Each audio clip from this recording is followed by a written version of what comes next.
Alors, on Alors va. tout ça pour dire en quelque chose, on va partager un petit peu notre cœur aussi avant.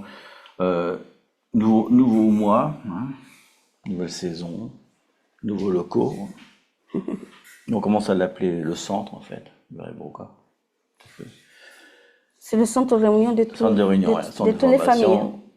On va l'appeler un centre quand même, pas un local ni une église, mais c'est un centre, c'est sûr. Ah oui, ceux qui ont écouté leur dos, peut-être ça vous donne une idée d'autre chose, mais bon, peu importe. Aussi, on a vraiment senti dans cette année qui vient de faire un centre de disciples en fait. C'est-à-dire que l'information c'est bien, la transformation c'est mieux quand même. Donc on veut vraiment faire soit une impartition, soit une transformation, mais on va commencer aujourd'hui avec vous, prototype. Archegio, on va le voir tout à l'heure d'ailleurs. Prototype de nouvelle façon, c'est-à-dire on peut en effet prendre des notes de choses qui nous ont impacté, parce qu'on va vous demander à tous de partager après. Mais aussi de voir qu'est-ce qui, comment dire, concrètement, quoi, qu'est-ce qui se passe vraiment dans l'esprit. On veut vraiment pas enseigner ni étudier, quoi. On veut vraiment que ça soit comme les disciples, ils doivent pas recevoir, ils sont là pour manger avec, quoi. On veut vraiment qu'il y ait une méditation, une digestion, je sais pas, collective, quoi, vraiment qu'il y ait vraiment un truc qui se passe. Mais aussi quelque chose qui doit amener justement à la maturité, quoi. Parce que la maturité, c'est ça, quoi. Il suffit des trucs de bébé. Comme les enfants, on dit, tu dois faire ci, tu dois faire ça. Comme il disait, on parle différemment, on pense différemment et on réfléchit différemment, quoi. Si on n'arrive pas à ça cette année, alors dans ce cas, on va séparer peut-être en groupe. Il faudra mettre des gens qui sont bébés, même s'ils ont 20 ans d'être dans le Seigneur, on a des gens qui sont bébés des fois. On en voit partout. C'est malheureusement comme ça et on veut pas ça. C'est vraiment, cette année, c'est le temps vraiment de se lever, de prendre des décisions. On veut vraiment amener à la maturité. Ce sera probablement le thème de rencontre d'ailleurs, qui sera un peu comme une pierre jetée dans l'eau pour que ça amène. Vous aurez l'occasion de le voir, etc. Et donc aujourd'hui, on réunit comme à la table, Seigneur, et on va partager. Et l'autre chose que je voulais vous rappeler, qu'on avait fait un premier exemple au mois de juillet. Pourquoi Jésus? Et que c'était le début de au moins 5 enseignements qui vont avoir suite et qui veulent poser des fondements en fait. Parce que et se mettre d'accord dans l'alliance tous ensemble, qu'on est d'accord sur ces fondements. Parce que si on n'est déjà pas d'accord sur ces fondements, on ne pourra pas aller plus loin. Donc c'est important que vous puissiez exprimer, parce que justement, on s'est discuté, vous êtes d'accord avec ça avant qu'on passe au truc suivant, sinon c'est pas la peine, quoi. C'est un peu, je crois en Jésus, je crois en la Trinité, c'est la base, quoi. Si déjà on n'est pas d'accord là-dessus, qu'est-ce qu'on va construire, quoi? Comment on va avoir des alliances, comment on va se marier? T'imagines, les deux se marient, je vais avoir des enfants, toi non. Il y a un problème, quoi. Donc on va vraiment rebondir aujourd'hui sur on va dire que c'est un peu long des fois, parce que c'est étape par étape. Étape par étape, on va construire des fondements, mais doucement, parce que si on en met trop, après on peut être d'accord sur un, mais pas sur l'autre, etc. Donc on verra après, on parlera ensemble si vous êtes d'accord sur ce qu'on va enseigner. Ce qu'on va partager plutôt d'ailleurs. Et il y a une chose qui est vraiment c'est très important, c'est vraiment de connaître, évidemment. Je pense qu'ici, tous, absolument tous, connaissent la parole. Suffisant. La parole, c'est Jésus. Oui, c'est la parole. On peut connaître Jésus. Mais c'est de connaître la personne de Jésus. Parce qu'on peut connaître beaucoup de paroles, même la Bible complète. Mais qu'est-ce que ça veut dire? La Bible parle d'étapes, au début à la fin, vraiment parle de Jésus. Jésus, c'est le centre de tout, mais si on ne le connaît pas, si on ne le connaissait pas, c'est difficile d'avoir une relation avec quelqu'un qu'on ne connaît pas. Oui. Et on voit aujourd'hui, comme la parole dit, il y aura des fausses doctrines. Et la fausse doctrine vient justement pour ça, parce qu'on ne connaît pas vraiment l'auteur qui a écrit la parole. Il parle de Jésus, mais c'est l'Esprit de Dieu qui va nous conduire à sa vérité. C'est lui, quand on parle de la maturité, ce n'est pas nous qui on va faire ça. C'est l'Esprit de Dieu, mais toujours il y a sa disposition de cœur. Comme on dit, Jean-Baptiste l'a dit, il préparait des cœurs bien disposés par lui. On parle de le retour de Jésus, mais est-ce qu'on est disposé en vrai? Est-ce que notre cœur est bien disposé pour recevoir de lui, pour le connaître, pour savoir qui il est en fait? Parce que c'est comme si Enfin, j'ai l'impression, je parle pas d'ici, hein, en général, l'église de Christ, c'est important d'y aller en droit pour une église, mais est-ce qu'il y a vraiment il y a une relation en vrai? Pourquoi on vient à l'église? Pourquoi on se réunit? Pourquoi est-ce qu'on est autour ensemble? C'est lui en fait. C'est lui le centre de notre réunion. Si on est là, on s'est dit la semaine dernière, parce que c'est fort, même si c'est une phrase simple, mais la phrase doit rentrer profond dans notre cœur. Est-ce que vraiment j'ai une relation avec lui? Est-ce que vraiment je viens à l'église? Pourquoi? Parce que j'ai peur que je vais à l'enfer? Plutôt, peut-être c'est ça. Ou est-ce que... J'ai une bonne nouvelle, on peut aller à l'église et aller en enfer. Hein? J'ai une bonne nouvelle, on peut aller à l'église et aller en enfer. Ah bah oui, j'imagine. si on n'est pas vraiment de sa relation. Donc, si Dieu nous a confié, c'est ici, quoi, c'est vraiment qui vient, comme on dit, être disciple, mais de Jésus. C'est pas de venir à un endroit, c'est pas... Il y a plein de choses. On peut dire toujours, c'est la faute de l'ennemi. C'est facile. Mais, quand est-ce que... Alors, lorsque nous savons vraiment sa conscience de qui est Jésus, je connais Jésus. Si je prends des décisions, parce que la décision, c'est une responsabilité. C'est partie de la maturité, c'est ça. De prendre des décisions et des responsabilités de ce que Dieu nous donne tous les jours. Si je prends cette décision et sa responsabilité en tant que fils, c'est comme les enfants à la maison. On dit, il faut arranger le lit, il faut aider parce que la maison, c'est pas de maman et papa, sinon de nous tous. Donc c'est ça, c'est de rentrer vraiment dans sa plein de décisions. C'est pas toujours la faute de l'ennemi, c'est notre décision aussi qui va inclure dans tous nos pas de la vie, de dire oui ou pas, oui ou non. Toujours, Dieu nous a dit, choisis le bien afin que, et elle commence à développer toutes les promesses. Mais toujours, il y a deux chemins, jamais moitié. Donc, c'est ça et on prie vraiment que la parole soit révélée en nous. Et que Christ soit révélé en nous. Que Jésus vraiment imprime dans nos cœurs vraiment sa signature. Parce que finalement, c'est ça. Parce que les ténèbres vont voir, les gens vont voir, c'est la signature de Jésus, que nous sommes vrais, que nous appartient à quelqu'un qui nous a acheté, qui a payé le prix pour nous, que nous sommes libres. Parce que c'est une chose que l'ennemi vient nous dire, que comme si on est toujours esclaves. Non, nous sommes libres. Donc on a la liberté de dire, oui Seigneur, je suis là. Travaille en moi. Seigneur, je vais plus loin. Enseigne-moi. Donc c'est ces petites décisions que la parole va venir, parce que la parole est Christ même. C'est ça ce qu'il dit, c'est la parole, c'est Christ même, révélé. Et c'est ça notre prière pour cette nouvelle saison qu'on va entrer. Parce qu'il y aura des gens qui vont venir. Et vraiment, on dit sincèrement, on n'est pas dans notre tête commencer à répéter autre église de plus dans la ville. Non. De continuer à créer autre église de plus dans la ville. Dans la ville. C'est autre église plus que s'ouvre. Ah, autre église. Non, des disciples de Dieu. Que la gloire de Dieu vraiment se manifeste dans un endroit où Dieu nous a placés.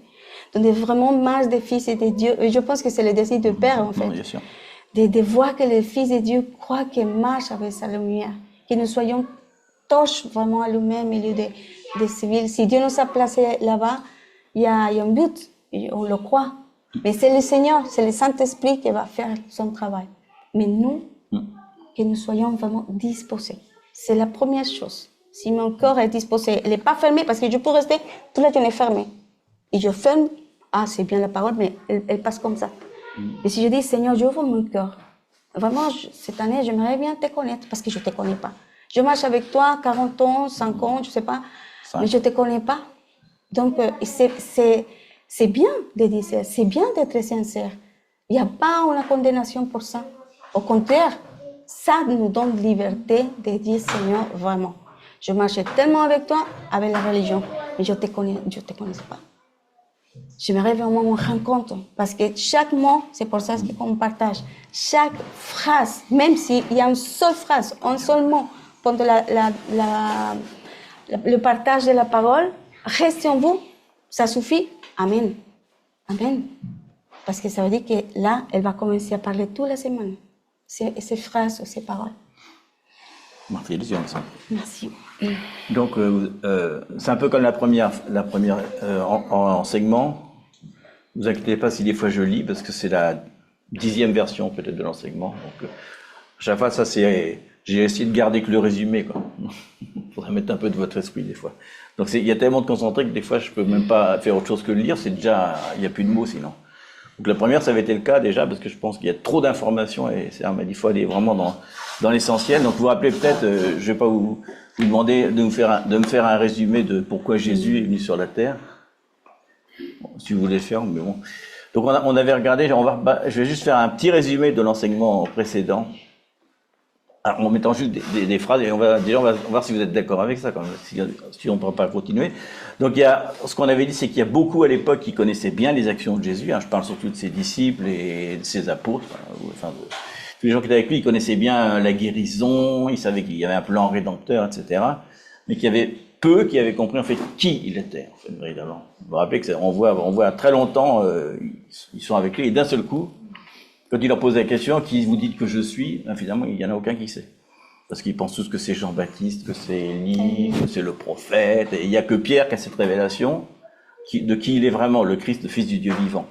Donc déjà, ça nous montre déjà une première chose, c'est que la compréhension de qui est le Fils de Dieu a demandé une révélation de l'Esprit Saint. Et en lisant ça, je pense qu'il nous parle encore. On pourrait demander encore à plein de gens, et peut-être à nous, je ne sais pas, qui est Jésus? Et pourquoi il est venu sur la terre? Juste ça, en 3 phrases, par exemple, en 3 phrases. À votre avis, pourquoi il est... Parce qu'on va répondre plein de trucs, mais sans citer la parole de Dieu, je veux dire.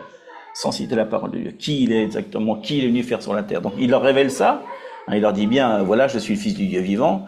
Donc on a vu que le plan de Jésus était venu, c'est la conclusion de l'enseignement, il était venu réintroduire l'homme comme descendant céleste et restaurer l'image que Dieu avait donnée à Adam et Ève, qui a été perdue. Donc il devait redonner cette image. Et il est venu, donc il le dit, établir l'Église non pas comme une institution religieuse, mais comme une lignée, on va le voir après, une lignée de fils et de filles de Dieu. Il a dit je vais conduire mon église, etc. Et on va voir après qu'en fait, il ne parle pas d'une institution religieuse. Dans son idée, jamais il avait ça dans sa tête. En plus, lui, il était juif. Il aurait fait une synagogue, il n'aurait pas fait un truc comme ça. Donc, c'était pas dans son plan, en tout cas. Donc voilà, le credo qu'on a inventé dans les années 200 jusqu'à maintenant, tout est à raser. Il n'est pas venu pour faire une église et on n'est pas venu pour établir des églises non plus. C'est jamais marqué dans la parole de Dieu. Il crée des choses de façon organique, naturelle, mais ce n'était pas dans le plan. Il dit pas faut faire ça. Son plan, c'était faire des disciples. C'est tout. Donc on voit qu'il a pris la forme humaine et s'est humilié, on l'a vu, pour racheter l'humanité et montrer à quoi devait ressembler un homme selon l'image de Dieu. Lui, quoi. Lui, Jésus, c'était l'image de Dieu. Voilà. En fait, il venait montrer à l'homme, voilà, si tu veux vraiment être à l'image de Dieu, regarde. C'est pas suis-moi, c'est sois comme moi, quoi. Donc déjà, on voit déjà que c'est beaucoup plus intense. Donc il n'est pas venu pour être célébré, mais être reproduit. Reproduit. On n'est pas là pour voir Jésus, non. Reproduit Jésus. C'est beaucoup plus fort. Hein. Ensuite, on a vu qu'on devait manifester la gloire et l'autorité en accomplissant les œuvres qu'il a réalisées, et entre parenthèses, il a dit, et même plus.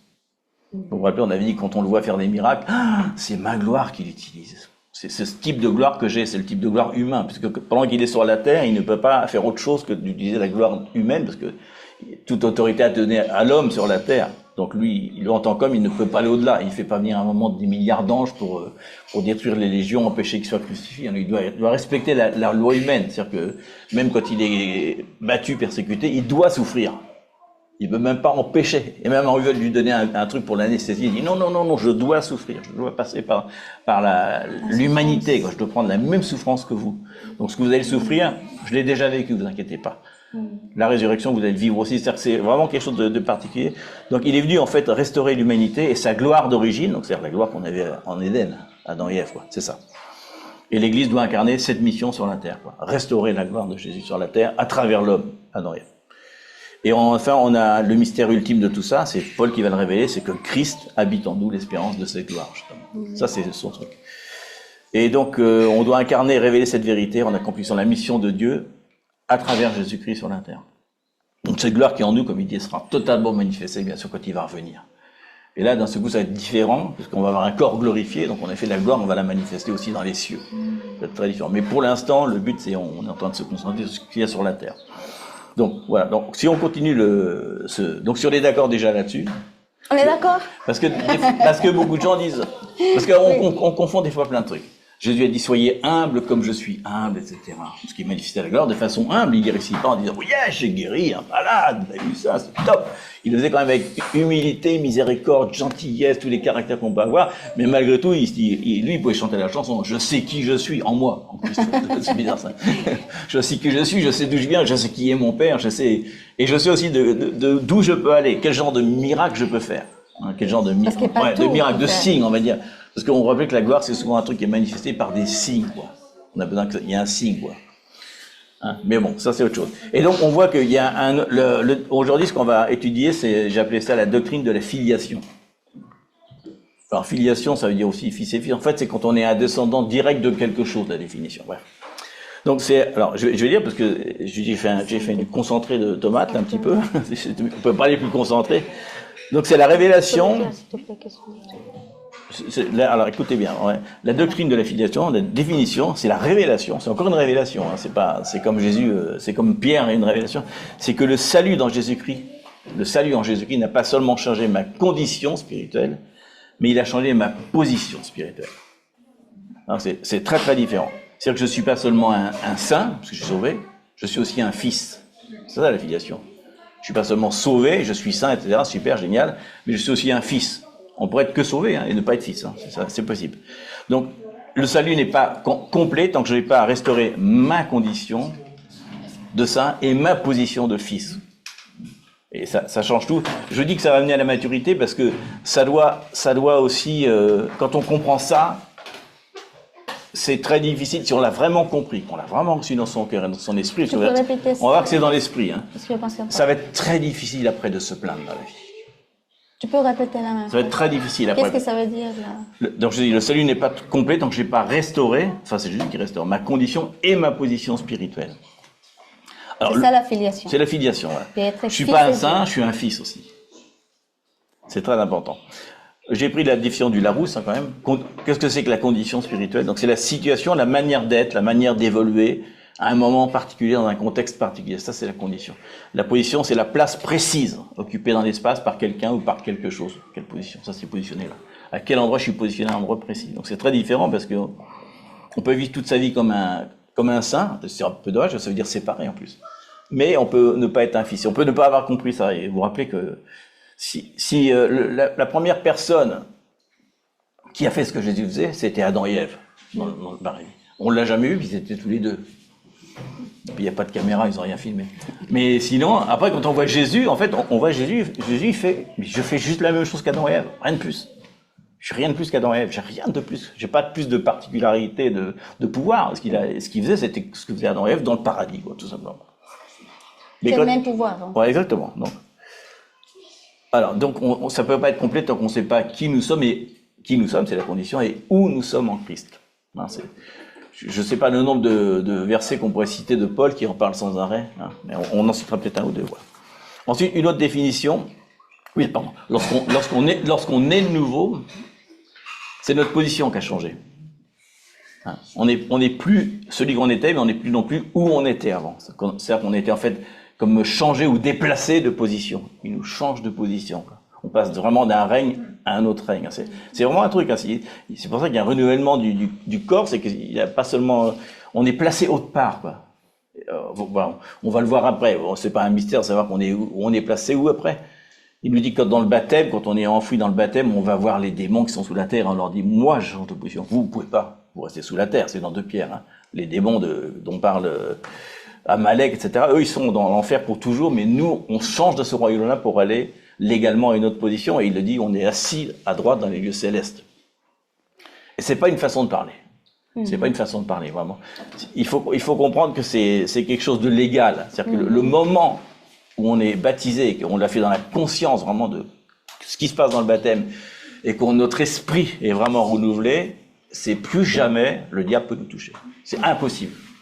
Il a cloué à la croix les ordonnances. C'est-à-dire, il y a une ordonnance qui est mise sur nous, légalement, baptisés, en pleine conscience de ça. On devient vraiment fils et filles de Dieu, on n'a plus la même position. Donc le diable, il pourra jamais faire quoi que ce soit. Légalement, c'est impossible. Il nous voit plus du tout pareil. Mais c'est difficile à expliquer parce que on voudrait des images naturelles pour expliquer ça, mais le spirituel, c'est complètement différent ce qui se passe. C'est un peu comme, oui, les démons, quand ils voyaient Jésus, ils disaient, mais qu'est-ce que tu veux, quoi? Ils avaient pas besoin, c'était pas Jésus son corps qu'ils voyaient, c'est spirituellement, ils voyaient quelque chose d'incroyable qui arrivait, un peu comme la transfiguration, voilà. Il y a un truc qui se passe dans l'atmosphère spirituelle, mais nous, on n'est pas conscients. Du coup, mais les attitudes, quand on arrive dans un lieu et qu'on a la position spirituelle correcte, il y a une attitude physique aussi qui fait que les démons le savent, parce que si on dit « je suis fils de Dieu », ça marche pas, il y a une position, il y a une puissance à prendre, et ça va avec la maturité, parce que si dans notre vie, au niveau du caractère, on continue à être dans la faiblesse, dans la plainte en permanence, sans arrêt ça attire l'inverse de ce qu'on devrait être. Ouais. Ça ouvre des portes. Parce que les démons, c'est ça, mais il y a des portes dans lesquelles il peut venir te chatouiller un petit peu, des fois, quand même. Il fera rien plus que ça, mais c'est dommage, quoi. Donc, on va parler d'un deuxième truc qui s'appelle la domination. Faut définir, parce que la domination, sinon ça fait bizarre maintenant. Et donc, la domination vient du placement où on est. À partir du moment où on est placé autre part, on a une domination. Donc, domination, définition. Je l'avais pris, domination, c'est l'action de dominer, d'exercer son autorité ou son influence sur le plan politique, moral, ce que vous voulez, etc. Donc c'est l'action de dominer, d'exercer son autorité. Parce que sinon dominer, ça fait un peu, je domine, ça fait un peu tyran. Ça fait un peu tyran quand même. C'est ce qu'il dit, enfin en hébreu c'est radin, c'est ce qu'il dit à Adam et Ève. Il dit tu domineras sur les poissons.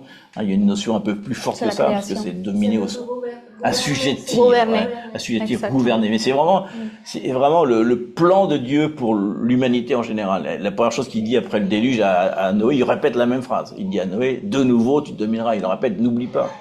Et je pense que même à Jésus, quand il vient, il sait qu'il doit dominer à nouveau, parce qu'à chaque fois, il y a Adam et Ève chute, Noé chute, il y a toujours quelque chose qui ne va pas. Donc, mais là, Jésus, il en a marre. Il dit, maintenant, je vais faire ça. Maintenant, on peut aussi, si on regarde pas Jésus, dans ce sens-là, ne pas dominer non plus, mais être dominé à la limite. Pourquoi pas, on peut être dominé. Donc, l'autorité, la domination fonctionne par positionnement. C'est peut-être pour ça qu'il dit souvent de demander au nom de Jésus.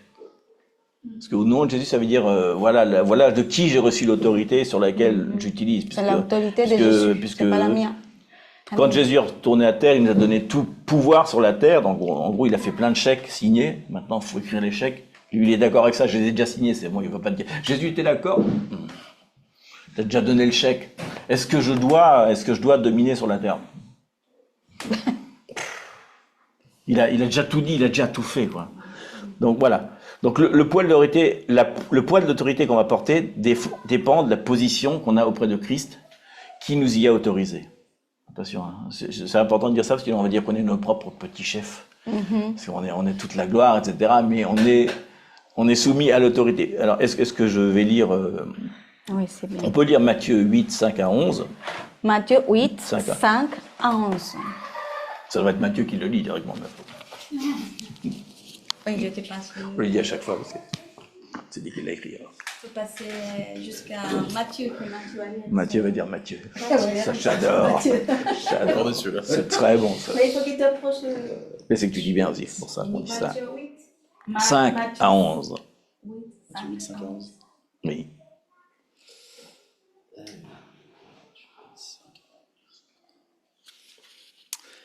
Jésus entrait à Capernaum quand un officier romain l'aborda. Il le supplia, « Seigneur, mon serviteur est couché chez moi, il est paralysé, il souffre terriblement. »« Je vais chez toi, lui répondit Jésus, et je le guérirai. »« Seigneur, dit alors l'officier, je ne remplis pas les conditions pour te recevoir dans ma maison, mais tu n'as qu'un mot à dire et mon serviteur sera guéri.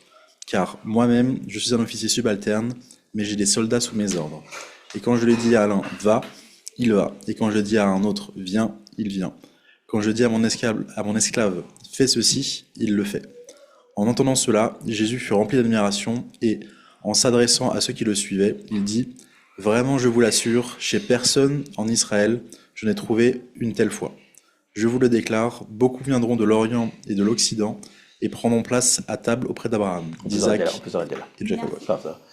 Voilà, donc on voit encore à nouveau une révélation, vous avez vu, et qui vient, là, ce coup-là, pas d'un juif, hein, pas d'un apôtre, il vient de quelqu'un, même d'un romain. Clairement. C'est une révélation qu'il a, il est surpris, il était dans l'autorité, il avait compris que l'autorité, c'est une autorité déléguée. Et qu'il est lui-même sous autorité, lui, il savait qu'il était sous autorité encore plus haute, hein, mais il savait que l'autorité qu'il avait, en tout cas, il disait que s'il disait va, il va aller, viens, il vient, fais ceci, fais cela, etc. Exactement ça. Donc c'est exactement la même chose. La révélation unique que le centurion a eue, c'était une révélation faite d'autorité, que c'est une autorité déléguée. Donc on l'a dit tout à l'heure, on a toute puissance, parce qu'il a dit toute puissance m'a été donnée au ciel, sur la terre, et donc vous pouvez le faire.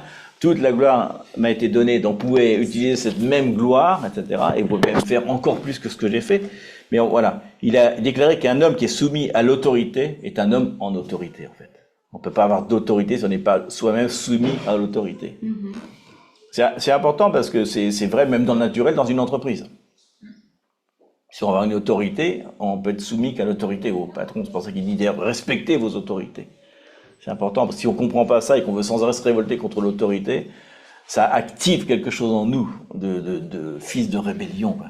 Et on est censé être des fils, pas des fils de rébellion, on est censé être des fils d'autorité. Ça change complètement le truc, ça. Parce que la rébellion vient justement pour pas avoir soumission à notre autorité. Si on n'a pas d'autorité en nous, en fait, si on va dans la vie quotidienne, on peut dire c'est important les chefs. Enfin, c'est pas parce que des fois ils sont des pharaons, mais c'est pas le but, c'est vraiment de travailler nos caractères. Parce que la soumission, c'est un travail de chair. Toujours, à la base, l'homme, ou l'humanité, s'est créé sous la rébellion de Satan. Et justement, je suis venu pour restaurer sa rébellion. Mais c'est à nous de marcher dans cette soumission, parce que chaque fois, il y a quelque chose à dire. Il y a quelque chose à dire sur notre autorité, sur les personnes. Il y a toujours. Jamais on peut dire, OK. Et si on n'est pas d'accord, Jésus nous a donné la clé. Prie pour tes autorités. Prie pour tes autorités. Dieu a dit, il faut prier pour les autorités. Mais si jamais on sait qu'est-ce que ça veut dire travailler sur la soumission de quelqu'un, je vous assure que c'est difficile de travailler avec Jésus. Parce qu'il y a toujours un conflit. Parce que toujours, il y a les contre, toujours l'autorité que Dieu nous a donnée. Je pense que Dieu fait exprès souvent de nous traiter dans le naturel pour que spirituellement on puisse le faire. C'est important parce qu'on a l'impression qu'on dit oui, mais spirituellement je suis soumis à Jésus, mais pas à mon patron, lui, laisse tomber. Mais non, parce que Dieu dit déjà, il veut nous montrer que dans le naturel, c'est déjà la base du spirituel. Si déjà on n'est pas capable de faire ça dans le naturel, spirituellement, on pourrait pas. C'est ce qu'il dit, les petites choses et les grandes choses. Donc on voit que lorsque Jésus est ressuscité des morts, il dit toute autorité m'a été donnée au ciel et sur la terre. Donc ça veut dire qu'il est l'auteur en fait de l'autorité, hein, que personne n'est au-dessus de lui, personne ne le surpasse, personne ne peut le contester, etc. Donc c'est important. Et après, ce qui est important de savoir ça, c'est que cette même autorité, il l'a déléguée à nous tous, quoi. C'est ce que dit toute autorité. Et donc je vous la donne. Et il utilise des mots forts. Il dit dynamis, énergéo, les trucs les plus forts. Il dit pas une petite puissance qu'il nous donne. Non. Donc c'est important parce que si on comprend pas cette vérité, qu'on a une autorité très puissante, on a repris la gloire qu'on avait, et que donc on est capable de dominer, etc., sur toutes les choses, alors dans ces cas-là, on va avoir du mal à s'approprier ce que Dieu nous dit dans sa parole. Donc on voit que quand Adam a chuté dans le jardin, Dieu n'a pas perdu une religion, hein, ou un système de croyance. Ce qu'il a perdu, c'est un fils et un fils. Il a perdu vraiment un fils et un fille, hein. Quand il a perdu Adam et Ève, finalement. C'est dur. En plus, c'était un peu comme une rébellion. Il avait tout donné. Il avait dit, ne mange surtout pas de ça. Et la première chose qu'il fait, je vais manger de ça, justement. Donc, imagine le cœur de Dieu comme il était. Il a préparé tout pour avoir on dit, oui, mais il a un fils, Jésus. Mais au début, le fils de Dieu, c'est Adam et Ève. C'est Adam et Ève. C'était ses fils et ses filles, quoi. Il parlait avec eux, il leur donnait toute puissance, il leur donnait la puissance de nommer les choses, parce qu'il savait déjà que la parole de l'homme serait très très puissante. Donc il fait pareil que Jésus, hein. Qu'est-ce qu'il fait? D'ailleurs Jésus dit pour ça, il dit à un moment, il dit toujours ce que vous demanderez au nom de Jésus. C'est-à-dire qu'on ne demande pas en notre propre nom, mais au nom de Jésus, parce que ça active une puissance, que le fait que le fait que le mot Jésus a une puissance, vraiment. Vous vous rappelez, des fois, vous avez peut-être vu ça, quand tu fais des cauchemars, tu es attaqué par des démons, tu déclares Jésus et paf! Dans le naturel, je veux dire. Et ton rêve s'arrête, et c'est quand même très fort, quoi. Il y a vraiment quelque chose au nom de Jésus qui arrête les gens. On voit il y a des miracles. Bon, c'est autre chose. Donc, le plan de Dieu, ça a toujours été de laisser, en fait, les enfants gouverner la terre, ses enfants gouverner la terre. D'où la filiation, c'est important. Donc, ces enfants, on l'a dit, c'est semblable, puisqu'il dit qu'on est à son image, aussi, hein, c'est autre chose. Donc, il avait donné la domination à Adam et Ève, le fait de vouloir dominer sur tout.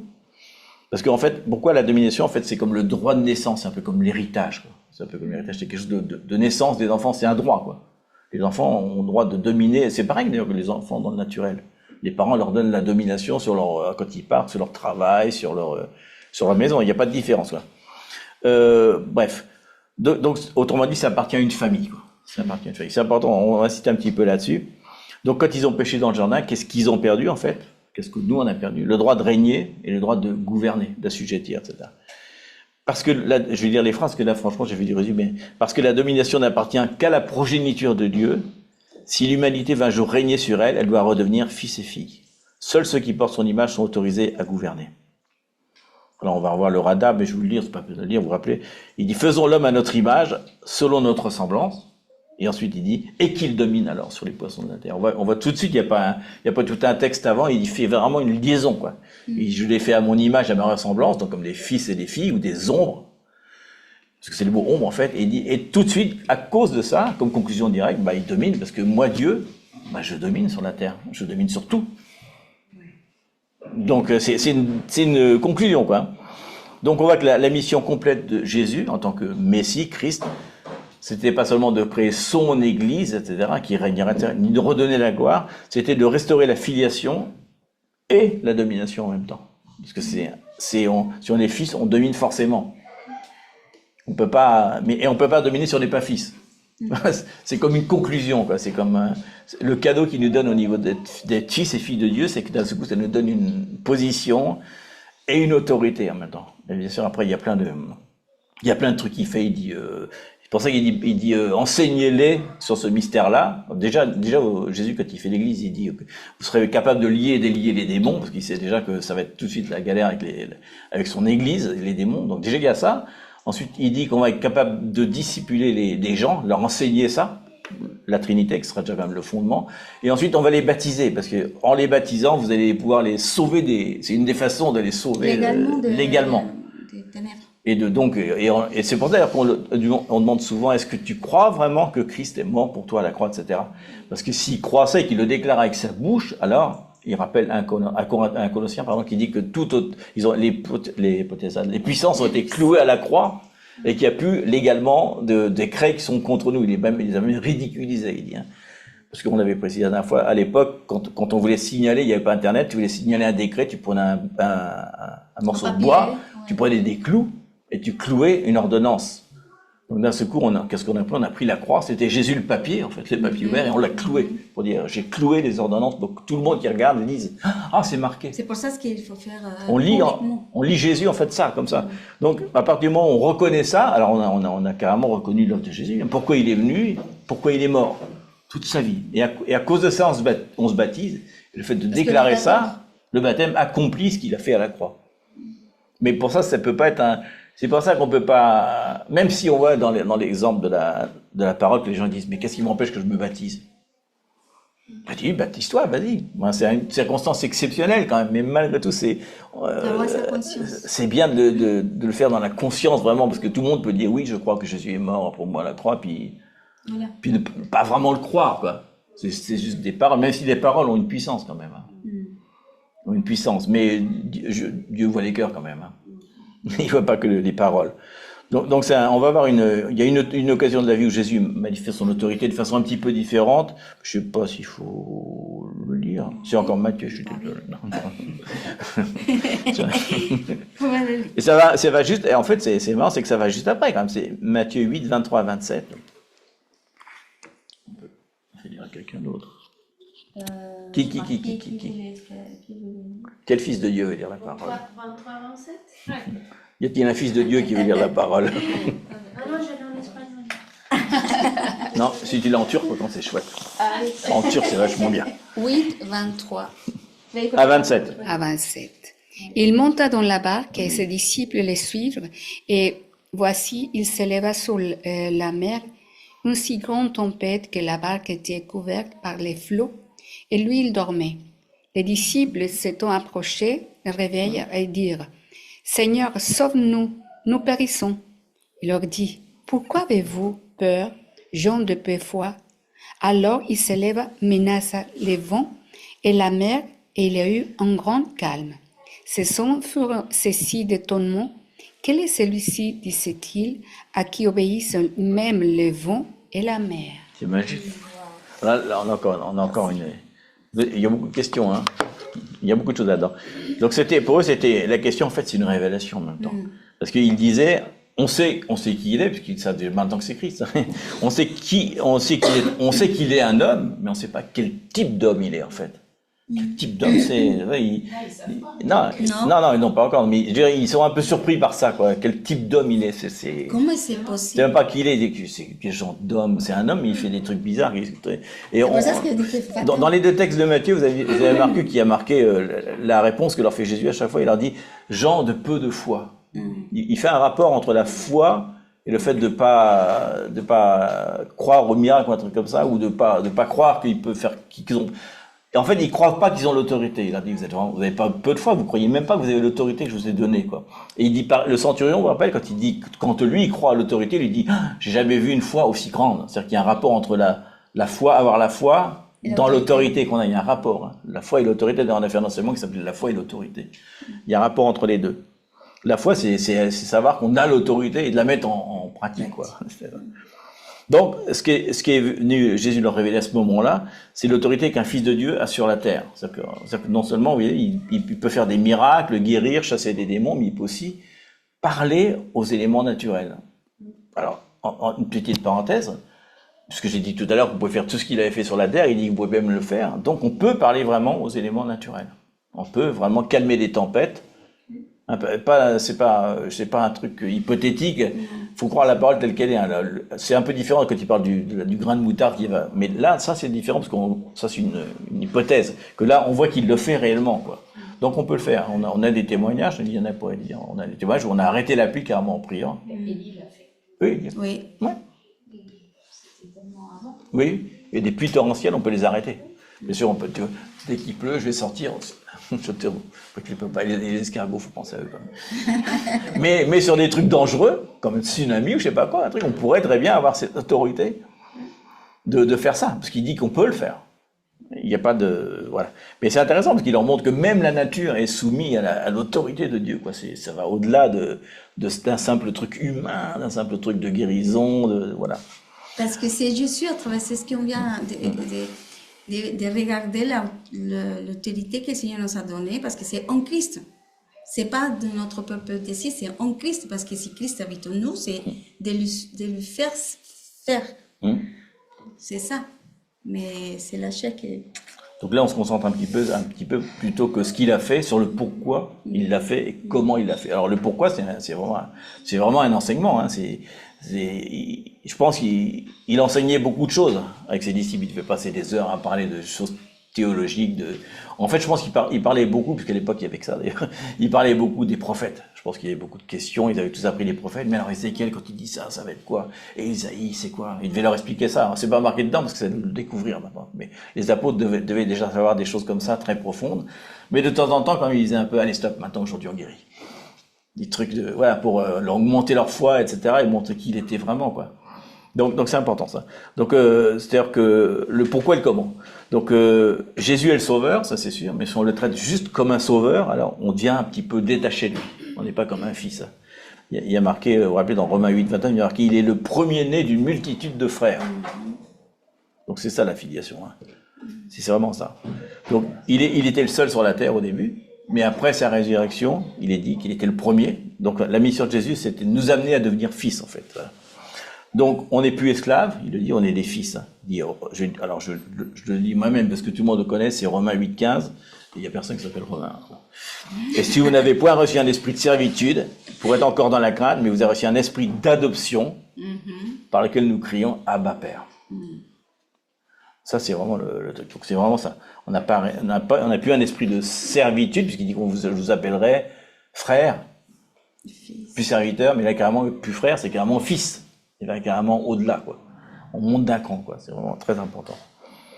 Donc, j'ai été modifié de façon conditionnelle et de façon positionnelle aussi. Donc, si on est un fils, dans ce cas-là, qu'est-ce qui vient avec le fils? Je vais pas détailler ça, mais peut-être on le fera une autre fois. On a un rang, c'est un rang d'être fils. On a des droits et des privilèges. On pourrait presque rajouter, je sais pas si ça serait bien perçu, mais peut-être des obligations aussi. Des responsabilités. Des responsabilités. Mais c'est pas dans le sens, faut que, y a qu'à, faut qu'on. Il y a les trucs français, là. Non, tu fais par amour. Ouais. C'est comme si mince, faut que je débarrasse la table. Il y a des invités, t'as envie de servir, t'as envie d'être. Donc, mais c'est important parce qu'on a reçu un rang, mais c'est pas pour se vanter, puisque le rang, rappelez-vous que c'est le Père le plus important, l'autorité c'est Jésus, et c'est l'Esprit Saint de Jésus qui nous permet de le faire en plus. C'est même pas par nos propres forces, c'est par notre esprit. Mais malgré tout, on le fait. On le fait.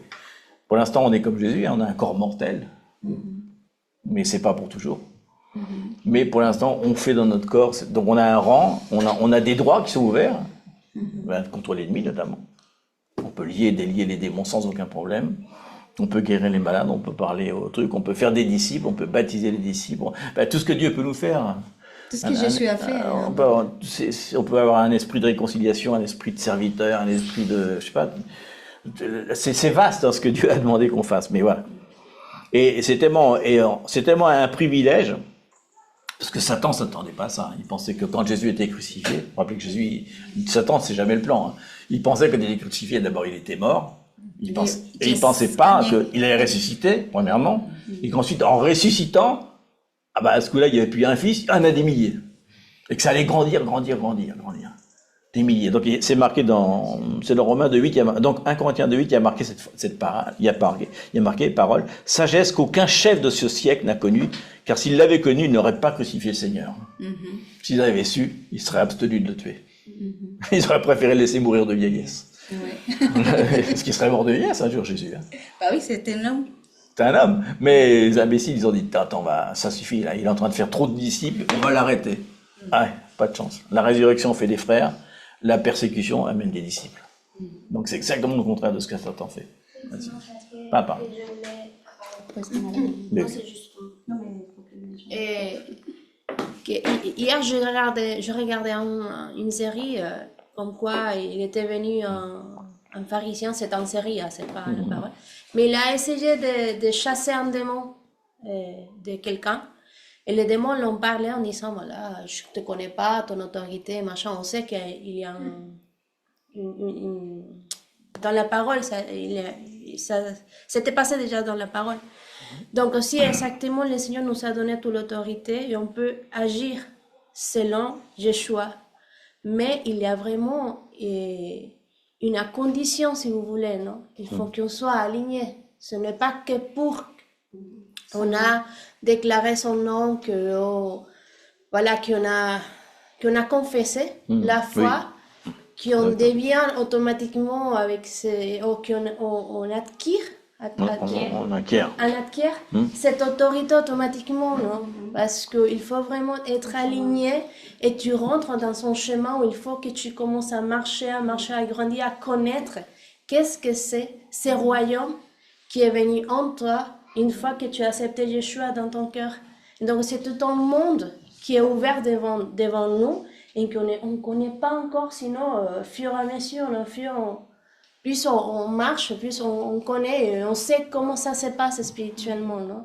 Donc non, mais c'est juste que je réfléchissais par rapport à ça, parce que c'est vrai que si on est en face des situations, des fois on déclare la parole, mais on a l'impression que rien ne se passe. Donc, qu'est-ce qui manque? C'est pas que la parole de Dieu n'a pas la puissance, elle est puissante, mais qu'est-ce qui manque en nous qui fait que même quand on déclare la parole, on veut chasser les démons, il n'y a pas un effet, quoi. Comprenez? Donc vraiment, si il y a une condition, c'est que c'est l'alignement qu'on doit avoir de nos cœurs au cœur du Père. C'est C'est plus que l'autorité vient aussi parce que je marche dans la droiture, on peut dire comme ça, parce qu'on est intègre. Parce qu'on est dans cette... je parle pas de la perfection, je parle dans la mesure, quand on marche, exactement, soumis, en reconnaissance qu'on est faible, qu'on peut tomber, mais que là, il y a la grâce du Seigneur qui te tient, qui t'amène, non, à cette situation qui t'aide à gagner plus d'autorité, à exercer l'autorité en Yeshua. C'est pour ça qu'il dit... C'est pas que dit un mot et voilà, c'est fait. Oui, il y a quelque chose derrière. Ouais. C'est pour ça qu'il dit Jacques, la prière du juste est efficace. Exactement.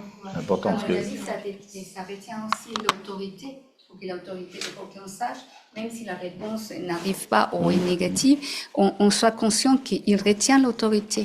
Ça lui appartient. C'est pas parce que je dis, même si je suis dans... Mais il garde ces derniers mots. Donc, une phrase que j'avais écrite, j'ai mis là, une des principales raisons pour lesquelles Satan voulait éliminer Jésus, c'est qu'il avait vu l'autorité qu'il avait sur la terre. Et ça, rappelez-vous que c'est Satan, le prince de l'air, c'est lui qui a autorité. Enfin, c'est ce qu'il pensait en tout cas. Donc, il devait éliminer cette autorité pour pouvoir de nouveau gouverner Satan. Et t'imagines l'horreur lorsqu'il a découvert qu'après l'avoir éliminé, non seulement il n'a pas supprimé Jésus ni son autorité, il l'a en fait multiplié. Il l'a vraiment multiplié. Donc là, lorsqu'il est ressuscité, ça donne le droit à Jésus de déléguer cette autorité à ceux qui croient en lui, disciples, et ceux qui sont nés de nouveau en même temps. Baptême.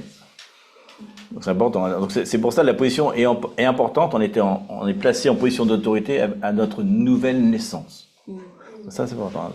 Donc tant qu'on ne se considère pas comme fils de Dieu, on ne sera jamais dans la position qui est correcte pour libérer notre autorité. Et ça veut dire dans l'humilité comme Jésus, dans la soumission par rapport à cette autorité, c'est beaucoup de choses à incorporer, mais c'est pour ça qu'on dit tout à l'heure, c'est super beau comme information. Mais le but, vraiment, là on balance des bombes un petit peu. Mais on va vraiment le vivre, parce qu'on peut, dans le concret, faire des exercices. S'encourager les uns les autres dans des situations, etc., soutenir les uns les autres et le mettre vraiment en pratique. Mais pas, en plus, c'est possible, parce qu'on pourrait dire, mais peut-être il y a certains autour dans nous qui pensent, mais ça, j'y arriverai jamais. Je peux pas, non, je suis pas. Si, on peut. Yes, you can, comme dit Obama. Yes, you can. Oui, tu peux. on peut y arriver. Alors, on va lire Ephésiens 2, 1 à 6, et ça va être un peu la fin de l'enseignement, d'ailleurs. Sur ce thème-là, parce qu'on l'a dit tout à l'heure au début, mais il faut s'en rappeler. Alors ça, 2, 1 à 6, Ephésiens 2, 1 à 6, c'est comme un peu une des... Je dirais ça fait partie des phrases de la Bible qui sont des bases tellement puissantes que c'est là-dessus qu'on peut... Tu t'as trouvé 20 ans? Bien sûr. Une version pas trop moderne, si tu as. Je crois que c'est lui second. Oh, c'est bien, certain. C'est dans les plein de trucs, c'est embêtant. Vous étiez morts par vos offenses et par vos péchés, dans lesquels vous marchiez autrefois, selon le train de ce monde, selon le prince de la puissance de l'air, de l'esprit qui agit maintenant dans les fils de la rébellion. Nous tous aussi, nous étions de leur nombre, et nous vivions autrefois selon les convoitises de notre chair, accomplissant les volontés de la chair et de nos pensées, et nous étions par nature des enfants de colère comme les autres. Mais Dieu, qui est riche en miséricorde, à cause du grand amour dont il nous a aimés, nous qui étions morts par nos offenses, nous a rendus à la vie avec Christ. C'est par grâce que vous êtes sauvés. Il nous a ressuscités ensemble. Il nous a fait asseoir ensemble dans les lieux célestes en Jésus-Christ. Imagine. Là, il y a l'entrée, le plat et le dessert, il y a tout. C'est tellement riche, ce truc-là est tellement riche. Je dis ça parce qu'il y a vraiment une entrée, il y a un plat principal et il y a un dessert à la fin. L'entrée, c'est vraiment, il dit, vous étiez morts, vous étiez pécheurs, etc., etc. Et après, le truc principal, c'est, avant, on était tous comme lui, et on peut tous dire ça, hein. Avant que Jésus nous rencontre, on était tous exactement comme lui. On était des fils, mais de la rébellion. Ah, c'est pas le même genre de fils, hein. C'est pas les fils de l'autorité, là, c'est les fils de la rébellion, carrément. Et il dit ensuite que grâce à sa miséricorde, le grand amour, il nous a rendu la vie. Il veut dire qu'en gros, qu'on était mort, quoi. Et même on était destiné à la mort. Il nous a rendu la vie, et après, on a le dessert. Il nous a réussi ensemble, il nous fait asseoir dans les lieux célestes. Ça, c'est cerise sur le gâteau. C'est le top de la ligne. Non. Donc c'est important parce que si on se considère comme fils de Dieu, et c'est par la grâce qu'on a été sauvé de cet esprit de rébellion, s'il vous plaît, ne revenons pas à la rébellion, hein, parce que c'est une tendance facile dans certaines cultures, je ne citerai pas le pays, ça commence par F, de se plaindre, de se rebeller sans arrêt contre tout, d'être toujours dans la...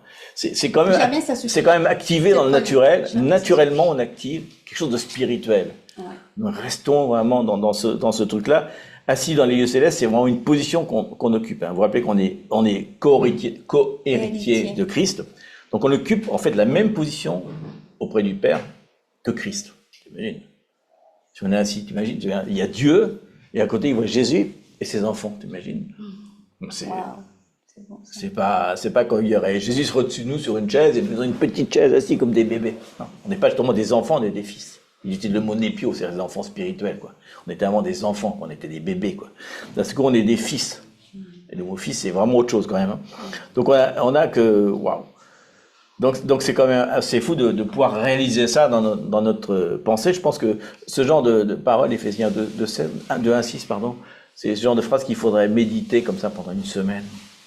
Peut-être ligne par ligne, jusqu'à ce que quand on médite quelque chose, méditer, c'est le mot, vous rappelez que le mot méditer, c'est comme les animaux, comment ça s'appelle, ruminer, c'est même ruminer, parce que c'est une nourriture spirituelle. Alors qu'on dit nourriture spirituelle, c'est pas pour rien qu'on dit nourriture spirituelle. Hein. C'est vraiment une nourriture, c'est que ça nourrit notre corps spirituel et physique en même temps.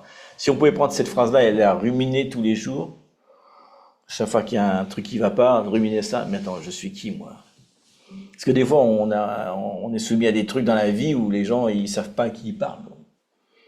Ils parlent au Fils de Dieu. C'est important, c'est pas une façon de dire d'être hautain, etc. Mais rappelons-nous que quand l'ennemi, oui, essaie d'aller contre des choses qu'on fait, etc., il est en train d'aller contre les fils de Dieu, sachant que c'est que de la frime. Il sait qu'il peut rien faire. On a toute l'autorité. Il peut faire ce qu'il veut, mais il essaye, tu sais, il essaie avec son petit... Tu sais, il y a rien de pire que... Il nous ment. Oui, il nous ment. Et nous, on tombe. Il nous détourne. Mais... Il nous empêche d'exercer cette autorité. Voilà. Mais alors, c'est tout ce qu'il peut faire. Il peut nous intimider, quoi. Exactement. Ça, il peut nous intimider. Il y a rien de plus agaçant que il le fait. Oui, il le fait. Il n'y a rien de plus agaçant qu'un petit gamin, tu sais, avec son petit pistolet à l'eau. Il est mignon, le gamin. Je fais rien faire. Mais au bout d'un moment, tu sors la Kalachnikov. Ah, les gars! Nous, on a une Kalachnikov, il a un pistolet à eau. Et c'est vrai, sérieusement. Tellement qu'il tremble à la position que quand on déclare la parole, il est dit que à chaque fois qu'on lit la parole de ce qu'on vient de faire là, on vient de faire trembler le Satan. Satan, il est dans le sol, il tremble. Il dit, mince, ils sont en train de comprendre quelque chose. Mince, si ça se trouve, ils vont le vivre. Oh, et si ça se trouve, ils vont l'appliquer. Ah non, je suis foutu. Parce que ce qu'il peut être des fois, il dit, tu sais, il est là, t'es dans ton lit, d'entendre la parole de Dieu. Ouais, c'est bon, il entend bien la parole de Dieu, laisse tomber. Alors, on joue aux cartes. Puis à ce coup, le mec, il met par terre. Oh mince, il s'est levé. Ah, c'est foutu, maintenant, il va la mettre en pratique. Donc, la parole de Dieu, c'est vraiment un truc très puissant, mais uniquement si c'est pas juste lu. Si c'est pas juste une information, mais une impartition. Mais ce qui est important, c'est pour ça que je pense que Jésus insistait de renouveler nos pensées. C'est ça, si tout ce qu'aujourd'hui on partage, même si on le sait, parce qu'on le sait. Je ne sais pas combien de fois on a lu le même passage.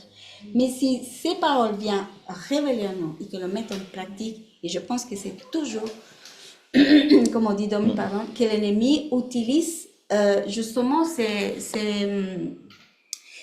façons d'intimidation. En fait, l'esprit d'intimidation, c'est bête. On dit, non, la parole dit ça. Et Jésus nous a montré comment on doit faire. Mais on ne le fait pas. Le problème de nous, on est la flamme et on n'exerce pas l'autorité que le Seigneur nous donne. Mais en même temps, on n'a pas la relation pour la même chose. Parce qu'on n'est pas en relation avec le Seigneur. Enfin, oui, c'est des lettres, c'est des paroles, c'est des mots. Mais si j'ai une façon de parler avec lui, parce que la façon de parler, c'est de lire, mais comprendre, comme on dit, non, mais je mange, je dis, qu'est-ce que ça veut dire? Ah, waouh, maintenant j'ai l'autorité. Et l'ennemi le sait. S'il y a un peuple, c'est pour ça qu'on n'a pas besoin de des milliards et des milliards pour faire tomber une nation. Même avec 12, à tomber le monde entier. Donc, si nous, c'est pour ça que la parole parle d'un rémanent. Si un rémanent marche dans ces vérités, vraiment l'ennemi va tomber parce qu'il dit, ah ouais, eux, ils commencent. Mais la seule façon de nous arrêter, de marcher dans sa vérité, c'est de nous embêter. Mais si on connaît bien à Jésus, on a une relation avec lui, avec sa relation, on écoute. C'est comme, par exemple, je connais à Doris. Si quelqu'un vient me parle de Doris, on se connaît des années, et dit quelque chose, je connais à Doris. Il va dire quelque chose de différent. Je dis, non, c'est pas Doris, parce que je la connais. Vous voyez la différence? Si je connais le Seigneur, si quelqu'un vient et me parle de choses différentes, je dis, bah non, c'est pas mon Père. C'est pas le Dieu que je connais. Absolument non. Je crois pas, donc je ferme la porte, il n'y a aucune discussion, aucun point de café avec lui, hop, sort. Même sur des points théologiques forts, il y a des gens qui prophètent des choses théologiques qui amènent la confusion. Or, Dieu ne peut pas amener la confusion. Jamais. Donc c'est important. Et même, ce que disait Marilyn tout à l'heure, il y a aussi une chose, c'est que des fois, c'est pourquoi c'est possible, parce que des fois on discute avec le diable. Oui, c'est ça. C'est ça. Tu dis à quelqu'un, mais qu'est-ce que tu fais à parler avec le diable? Tu es en train d'écouter ce qu'il te dit sur ton identité, c'est quoi ce truc-là? Des fois on passe du temps à discuter avec lui, et on passe plus de temps à discuter avec lui que de dire la parole de Dieu. Un peu comme Jésus, hein, il vient du désert, il commence à discuter avec lui, top, la parole dit, etc. Et après il s'en va. Tu te rappelles, même avec les pharisiens, il leur dit ce qu'il a à dire et il passe au milieu d'eux. Il ne reste pas à discuter avec eux. Non. Il n'y a pas besoin. Il a semé la parole, ce qu'il avait à dire, c'était semé, point final. Ça m'a fait penser aussi que parfois on est dans la zone de confort. Ah oui. Et on n'a pas envie de rentrer dans les discussions, s'il a dit ceci, cela. On se laisse entraîner parce qu'on est dans la zone de confort. On ne veut pas s'élever pour vraiment défendre la parole. Même si on la connaît, même si on la vit, bah oui. Et je crois que c'est justement ce qu'est en train de faire le Seigneur, de vraiment bouger pour que nous sortions de la zone de confort. Agressif dans ce sens. Oui. Alors on va terminer par deux citations qui vont un petit peu reprendre tout ça. C'est pas des citations évidentes d'ailleurs, c'est Hébreux 2, 10 à 11 qui va nous montrer à nouveau ce qu'on a dit depuis le début. On a vu la foi et l'autorité, mais on va voir maintenant la filiation et le salut. Comme quoi c'est Hébreux 2, 10 à 11. 10, 11. Il convenait en effet que celui pour qui et par qui sont toutes choses, et qui voulait conduire à la gloire beaucoup de fils, est élevé à la perfection par les souffrances, le prince de leur salut.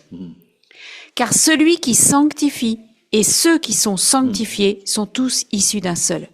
C'est pourquoi il n'a pas honte de les appeler frères. Il y a plein de trucs là-dedans, parce qu'il dit en effet, celui par qui et pour qui. Hein, on a dit la phrase de l'enseignement précédent, il voulait conduire à la gloire beaucoup de fils. Et c'est très intéressant parce qu'il dit à la perfection par les souffrances, le prince de leur salut. En anglais, il y a marqué le capitaine de leur salut, c'est marrant. Parce que c'est bon, ou le chef dans Redna Valera, c'est chef, hein, je crois. Donc c'est intéressant parce que le prince de salut, ça veut dire, le mot prince, c'est archégos, qu'on traduit des fois par principauté aussi. Donc arché, ça veut dire le début, l'origine, hein, la personne qui commence une série, etc. Égos,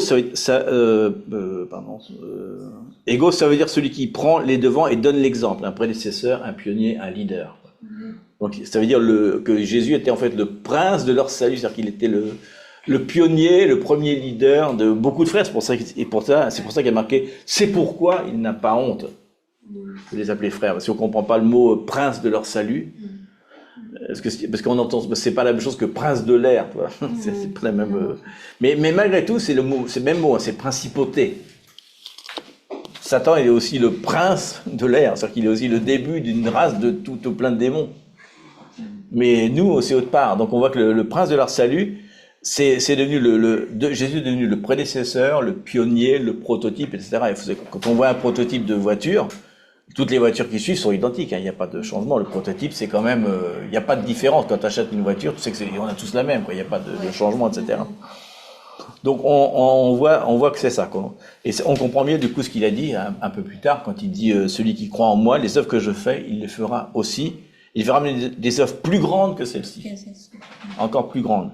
Donc c'est intéressant parce qu'il dit, en fait, il dit pas Parce qu'à un moment, il dit, juste après, il dit, parce que je m'en vais au Père. C'est la même phrase qu'il dit, quand je vais au Père, je préparerai une maison, etc. C'est la même chose. Donc ça veut dire qu'il va nous préparer une place au ciel. Donc, super, le ciel, mais cette autorité plus grande qu'on va faire, c'est pas quelque chose qu'on va faire au ciel. C'est sur la terre. C'est sur la terre, c'est la terre. Donc il ne dit pas que pendant qu'on est sur la terre, ce qui va nous aider à faire sur la terre, quoi. Sinon, parce qu'il dit, parce que moi je m'en vais au ciel, et grâce à ça, l'Esprit Saint vient en vous et vous allez pouvoir faire sur la terre. Donc c'est parce qu'on a tous envie d'aller au ciel, mais pour l'instant il y a une œuvre sur la terre. Donc il nous réintroduit dans la famille, rappelez-vous, on l'est perdu. D'un seul coup, on est un peu comme le fils prodigue finalement. C'est un peu l'image du fils prodigue d'ailleurs, qui est parti on est parti dans la rébellion depuis le début, et puis on a voulu aller n'importe où, et d'un seul coup on revient au Père, et le Père nous accueille, il nous dit bienvenue de nouveau au Fils. Bien sûr, il y a ce sentiment du premier fils qui représente Israël, qui est jaloux. Mais pourquoi les gentils ils ont le droit d'un truc comme ça? C'est encore une autre partie de la parabole, mais malgré tout, il nous rétablit une filiation. Donc, c'est un peu la conclusion. Parce que je termine juste ça. Le plan du Père, donc c'était un processus de duplication, on l'a vu, de filiation. Donc, il y avait une duplication de l'image en premier, c'est ce qu'il fait sur nous. Ensuite, il y a une duplication de la ressemblance. Et à la fin de duplication, à cause de ça, la ressemblance, c'était de l'empreinte, de la domination. Je ne vais pas aller plus loin là-dessus. C'était pour terminer juste le plan du Père, donc rendre la gloire, etc. Pas seulement nous sauver, mais nous redonner la filiation, d'où nous redonner aussi la domination. Et je pense que Jésus espère quand même vraiment qu'on ne va pas faire comme Noé, qu'on ne va pas se saouler avec le fruit, comme il a fait avec le fruit de la vigne. Hein, c'est parce que c'est un symbole, bien sûr. Il s'est saoulé avec le fruit de ses propres trucs. Il a dit, rappelez-vous, c'est moi qui suis au-dessus de toute chose, c'est mon fruit, c'est mon église que je fais, c'est mon autorité, mais je vous l'ai délégué, vous êtes capable de faire tout ce que j'ai fait. Et même plus. Entre parenthèses, plus, parce que forcément, avec l'Esprit Saint, c'est encore, ça donne une puissance, mais malgré tout, c'est l'Esprit de Jésus qui vient en nous, qui travaille. Donc finalement, on est... Et qu'on dit plus, justement, pour ajouter un peu, le plus, c'est parce que Dieu dit, enfin, Jésus va se reproduire en nous. Donc, il va faire plus de choses que quand il était ici, elle a pu pas faire. Parce que justement, il n'avait pas la gloire. Mais maintenant, lui, il a la gloire. Nous avons la gloire qu'il a gagnée sur la croix avec le Saint-Esprit qui habite en nous.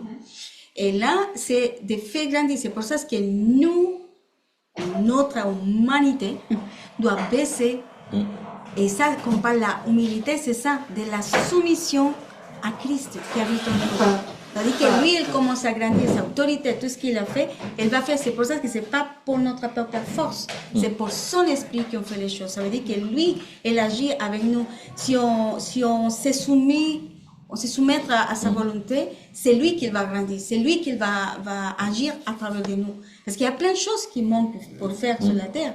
Et c'est de gagner, de réconcilier. Et quand on parle du ciel, c'est pas d'y aller au ciel, c'est parce que la maison du ciel, que c'est la même chose que Dieu, que Jésus, pardon, est encore glorieux. Parce que nous, la parole dit que nous sommes le temple de Dieu.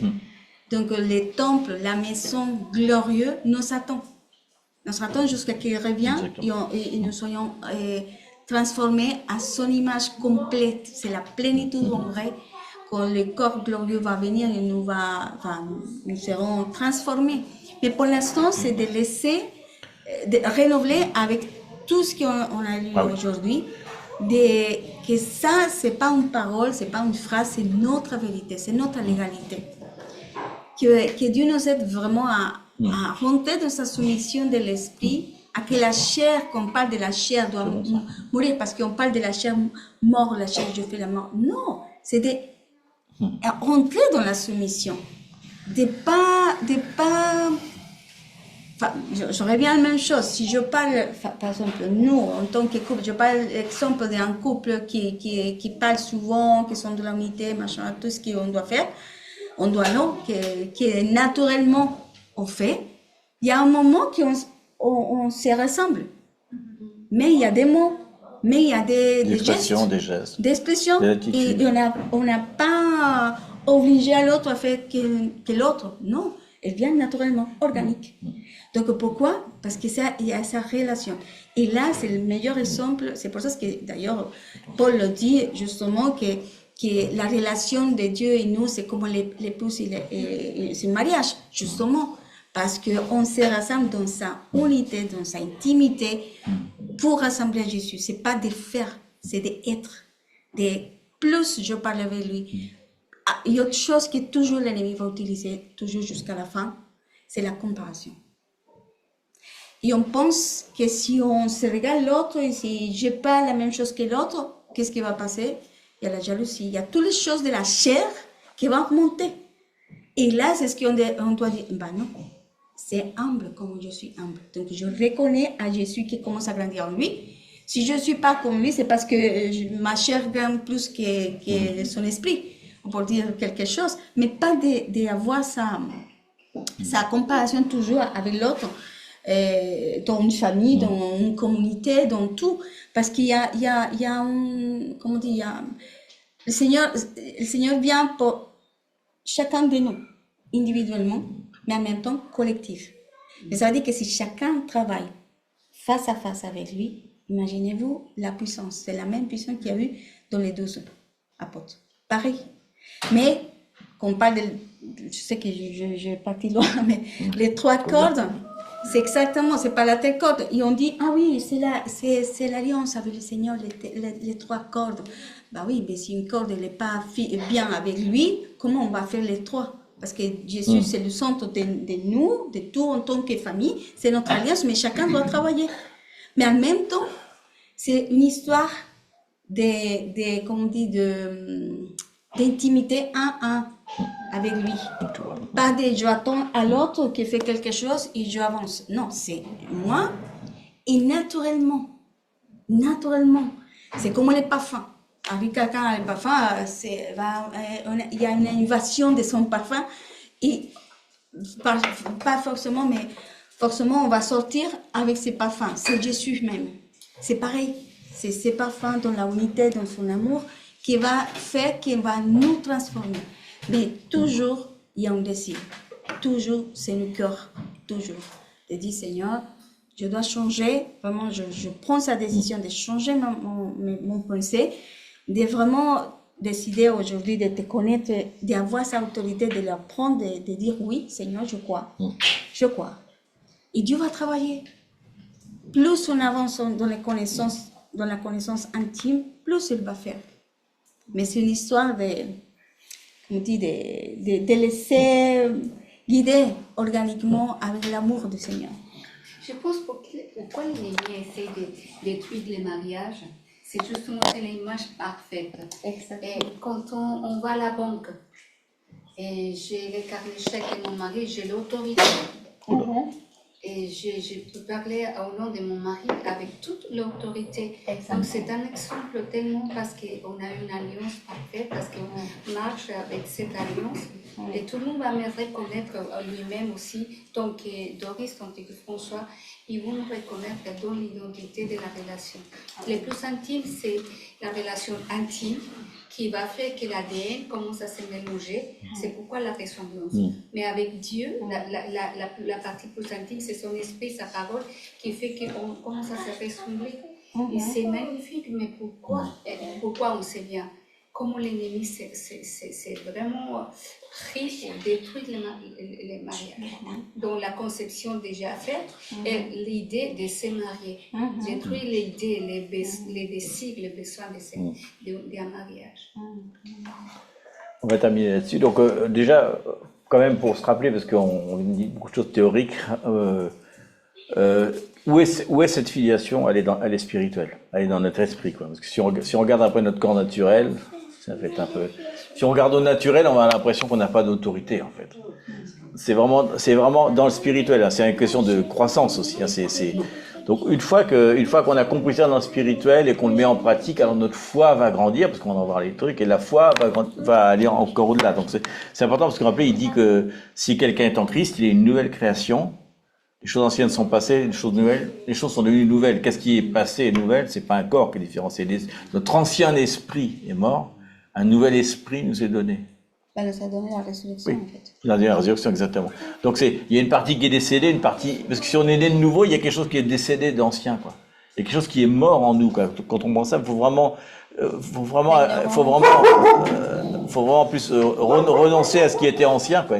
On est mort à quelque chose. On peut plus. Il y a des choses de l'ancien qu'on peut plus faire parce qu'on peut plus les faire parce qu'elles n'existent plus. Il dit d'ailleurs que notre homme intérieur meurt et l'homme est renouvelé à l'intérieur. C'est important de savoir. Il le dit en plus de jour en jour, quoi. Ce qu'on vient. C'est pas parce qu'on vient de partager ça que demain, ça y est, on va aller. Demain, je vais aller dehors. Je vais aller devant samedi, je vais aller voir les Hare Krishna, je vais devant. Non, Jésus, vous arrêtez. Tu vas te prendre une bonne gamelle des fois. Parce que t'es pas encore vraiment prêt, il faut pas se confronter aux principautés. Il y a de l'entraînement quand même, hein, c'est des trucs comme ça, mais il faut arrêter de se regarder dans le naturel, quoi. Parce que dans le naturel, il n'y a rien qu'à changer. Peut-être les gens, ils pensaient que quand ils vont se baptiser, d'un coup, il y a Rambo qui sort. Bon, le corps, il va rester pareil. Mais l'esprit est changé. Et si on le croit vraiment, alors vraiment l'esprit a changé. Alors c'est intéressant de savoir ça parce que j'enseigne ça, mais moi je me suis baptisé il y a vachement longtemps. Je pense pas que je me suis baptisé avec cet entendement-là quand même. C'est pour ça qu'il y a beaucoup qui se rebaptisent parce qu'ils comprennent, et c'est pas une hérésie de savoir de tous se rebaptiser. Je veux dire, d'un seul coup, j'ai compris quelque chose, j'ai envie de renouveler ma relation, en fait. C'est pas dire mon ancien baptême était pas bon, à la limite. Déjà, tu es. Ça veut pas dire ça. C'est déjà, mais avoir la compréhension, voilà. C'est la rénovation. Donc, on peut avoir été baptisé il y a un paquet de moments, et c'est aujourd'hui seulement qu'on va recevoir cette révélation. Mais oui. Je suis un fils de Dieu, donc si j'ai un fils, j'ai un rang, j'ai un droit, j'ai des privilèges. J'ai des privilèges, des devoirs, etc. Et le plan global de l'humanité, de l'Église en général, c'est que, à la limite, on voudrait bien que l'Église soit des nouveaux. C'est une famille, c'est la nation du Seigneur. Et là, vraiment, je pense vraiment que c'est intéressant. Donc, si on comprend ça, on voit que notre esprit, en fait, est la source de notre identité. Donc, c'est aussi la source de notre autorité. Donc, voilà, on a terminé un petit peu loin, mais Jésus, en tout cas, est venu redonner la gloire, l'autorité, la filiation. On va voir dans le prochain épisode, qu'il y a encore un petit peu plus. Il nous donnait encore plus de choses que ça. Mais le principal, c'est finalement, c'est quoi? C'est de reprendre l'autorité que Adam et Ève ont perdue, quoi. Et d'accomplir, enfin, 2000 ans après, ce que Jésus voulait sur la terre, c'est qu'il y a un rémanent. Et quand il y a le rémanent, tout ça, c'est bon. Ok, ça y est, maintenant, je peux revenir. Parce que après ça, ça va pas se terminer là, quoi. Il y a une gouvernance qui va venir par la suite. Et si on n'a pas utilisé cette autorité sur la terre dans le naturel, comme il dit, il nous donnera peu dans le suivant, parce que on est dans une étape de préparation. Donc c'est aussi important de savoir que ça, c'est une préparation, et que Jésus revenant bientôt, on a intérêt peut-être un petit peu à mettre un peu du bois dans la cheminée, je sais pas, ou du charbon dans la locomotive, ou de l'électricité dans la voiture électrique, ou du kérosène dans l'avion, je sais pas. Mais il faut accélérer, quoi, parce qu'il revient bientôt, et c'est dommage. Si on n'est pas, il vient chercher mon fils, ma fille, mon serviteur, mon servant, quoi.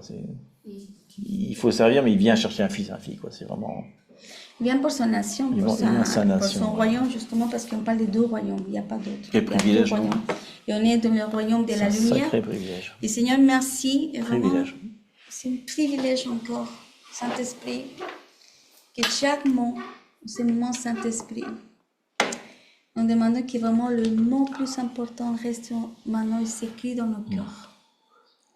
Qu'est-ce qui vraiment nous a attirés aujourd'hui? Qu'est-ce qui nous parle individuellement? Individuellement, Seigneur. C'est quel mot, c'est quelle phrase? Montre-nous, Seigneur. Je sais qu'il y a plusieurs choses que aujourd'hui on accomplit, nous fait peut-être dévoiler ces voiles qui peut-être elle est encore. Mais Seigneur, c'est quelle phrase tu vas travailler? Quel mot tu vas travailler en moi à partir d'aujourd'hui? Seigneur, montre-moi donc peut-être une phrase, peut-être une vision, peut-être un passage biblique. Montre-nous, Seigneur. Montre-nous pour laquelle toi et moi, je dois vraiment avoir sa complicité avec toi, Seigneur, sa intimité avec ton esprit qui nous transforme. Rénove nos pensées, Seigneur, nos esprits. Tout ce qui c'est faux, vraiment, que tombe à terre. Et que la vérité vient et commence à resplendir dans nos vies, Seigneur, clairement. Que ta parole, que la lumière soit vraiment allumée, nos esprits, nos pensées, nos yeux, tout nos sens spirituels, tout notre être intérieur. Tous ces mots faux, Seigneur. On te demande pardon, Seigneur, si nous avons parlé plusieurs fois à l'ennemi et même on a cru ça, Seigneur. Nous te demandons pardon, Seigneur, parce que l'incrédulité, c'est un péché. Et aujourd'hui, on vient à table, on vient à toi, vers toi, parce que tu nous as donné à manger aujourd'hui. Seigneur, toutes ces choses fausses qui nous résonnent et rassemblent plus dans nos têtes, Seigneur, c'est disparaître au nom de Jésus. Et nous déclarons la vérité de ta parole, la vérité de Jésus dans nos vies, dans nos pensées. Au nom de Jésus, nous déclarons vraiment ça, qu'il vient un nouvel renouvellement d'intimité avec toi, de complicité avec toi, Saint-Esprit, de transformation de nos vies, Seigneur. C'est pas de savoir plus, de connaître, de te connaître, Seigneur, d'être vraiment, d'avoir ça, de croire, Seigneur, que nous sommes des fils et des filles de Dieu. Que nous sommes des fils et des filles de Dieu, que tu nous as clairement rachetés, nous as traversés d'un royaume à l'autre, Seigneur. Vraiment nous placer à l'autre royaume, Seigneur, à ton royaume, Seigneur. C'est ça la vérité absolue pour nous tous, Seigneur. C'est pas simplement une phrase, c'est pas simplement une parole, c'est notre vérité absolue. Et je le déclare aujourd'hui dans le monde spirituel parce que légalement, nous sommes des Christ. Nous sommes, Seigneur, et nous appartenons vraiment à ce royaume de lumière. Et c'est la lumière qui commence à resplendir à travers de toi, Jésus, dans nos vies, dans nos familles, dans notre couple, dans notre être intérieur, Seigneur. Merci, Saint-Esprit, parce que seulement toi nous combattons. C'est toi, comme tu dis la parole, c'est toi notre promesse et c'est toi qui nous amène à ta vérité. Seigneur, que la vérité nous fait libre aujourd'hui. Et nous prions pour ça, Seigneur. Et qu'on part d'ici, on reste dans vraiment sa vérité et qu'elle commence à nous enraciner en toi, Seigneur, dans ton royaume, dans sa vérité qui nous a pris aujourd'hui. Nous te bénissons, nous bénissons ton nom. Et nous bénissons vraiment avec ce cœur de gratitude parce que si aujourd'hui on comprend, si aujourd'hui tu nous partages ça, ces paroles, c'est parce que tu fais confiance en nous, Seigneur. Parce que tu nous appelles. Et c'est cette invitation simplement de venir plus proche vers toi. De faire confiance en toi, Seigneur. De casser vraiment sa chaîne qui peut nous empêcher de nous approcher à toi parce qu'on te voit comme un homme qui peut-être nous a trahis. Et tu nous as donné tout. Tu nous as donné la victoire. Tu nous as donné ta propre vie pour nous dire, fais confiance en moi. Fais confiance en moi. Parce que je t'ai vécu pour vous. Et nous le recevons, Seigneur. Au nom de Jésus.